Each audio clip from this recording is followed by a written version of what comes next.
Today, we're diving deep into one of the most highly anticipated camera releases that could shake up the entire mirrorless APS-C market, the rumored Canon EOS R7 Mark II. In this video, we'll explore everything we know so far, from upgraded specs and new hardware features to potential drawbacks, and discuss whether it's worth waiting for or if you should invest in the current R7 now. Get ready, because the R7 II is shaping up to be a game-changing monster in the world of digital photography and videography. Canon R7 Mark II rumors. Major sensor upgrade. Let's kick things off with what's possibly the most exciting rumor, a new 40-megapixel sensor. Compared to the existing 32.5 MP sensor in the current R7, this is a serious leap in resolution. That increase means sharper images, more detail in every frame, and greater flexibility for cropping in post without sacrificing quality, a dream for wildlife photographers, landscape shooters, and high-resolution content creators. More megapixels open the door to AI-enhanced image processing, high-end photo editing, and larger print capabilities, making the R7 II an appealing upgrade for both professionals and enthusiasts. Dual camera variants? Photo and video-centric models. According to some sources, Canon might release two variants of the R7 II. One version will likely focus on hybrid shooting, while the second variant could be optimized specifically for video content creators. Think of it like an R7 II and an R7V. If Canon goes this route, it would be a smart move to cater to different creative professionals, photographers, filmmakers, vloggers, and even YouTubers like us here at Techno Trend Zone. The video-centric model might prioritize higher frame rates, improved dynamic range, and better heat management, possibly even featuring internal 10-bit 4K video, Canon log profiles, and advanced autofocus tracking. Full electronic shutter. Goodbye mechanical. One of the boldest rumored features is that the Canon R7 Mark II might completely ditch the mechanical shutter in favor of a fully electronic shutter system. This change would allow for silent shooting, faster burst rates, and reduced wear and tear, all major wins for modern photography. But here's the concern: rolling shutter. The current R7 and even the R6 Mark II struggle with rolling shutter artifacts, which can severely distort fast-moving subjects. In sports or wildlife photography, that can be a deal-breaker. If Canon fails to significantly reduce rolling shutter effects, this could hinder the camera's appeal to action shooters. For example, in sports like hurling, rugby, or baseball, fast swings of a bat or quick lateral movement can distort shapes, turning straight lines into bent curves and circular balls into ovals. This type of distortion is one reason many photographers still prefer mechanical shutters for high-speed photography. If Canon can improve sensor readout speed and apply advanced computational correction, the removal of the mechanical shutter could actually be a breakthrough moment.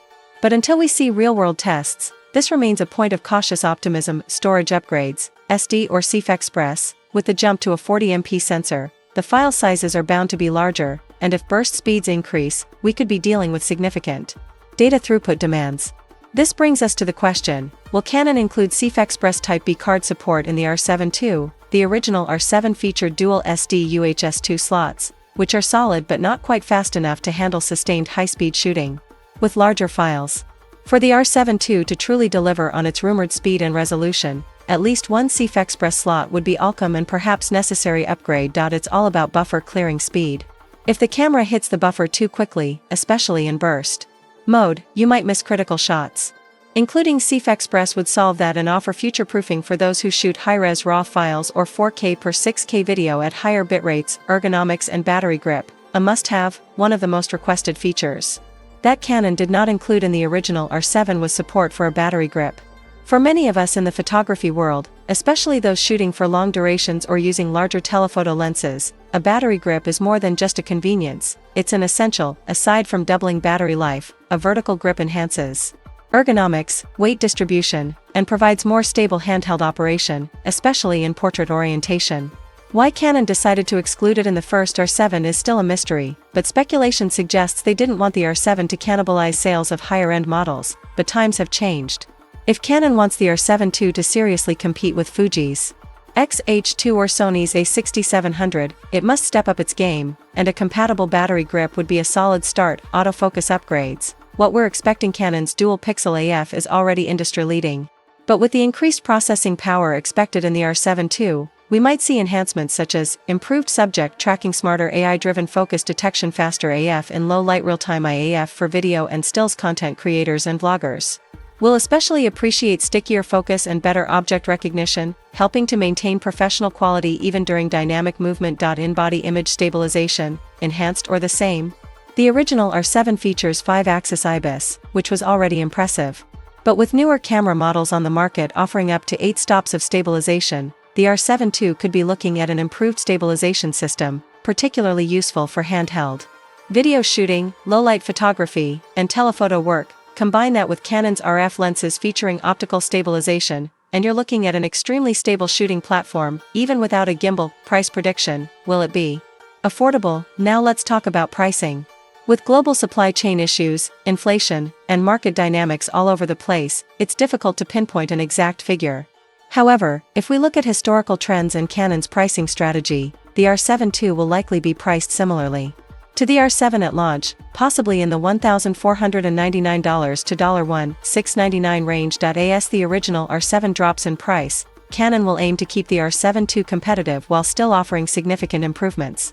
If you're looking to upgrade or buy into Canon's RF ecosystem for the first time, this new model might just be worth the wait. Who is the R7 Mark II for? If you're currently using an R7, the decision to upgrade will depend on how much you value the following: higher resolution, better autofocus, electronic shutter, performance, video enhancement, storage upgrades. However, if you're brand new to the Canon mirrorless system and want to jump into sports, wildlife, or professional-grade video work, the Canon R7 Mark II could be the perfect camera to wait for. This rumored camera is especially ideal for sports photographers need high frame rates, wildlife shooters who crop heavily, YouTube content creators looking for an all-in-one hybrid, body travel photographers seeking power in a compact form. Anticipated release date: late 2025?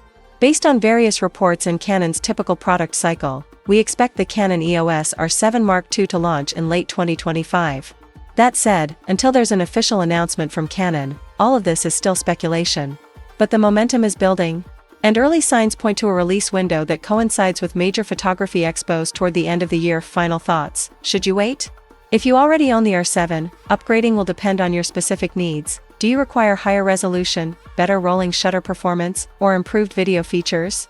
If the answer is yes, then the R7 II could be a fantastic next step.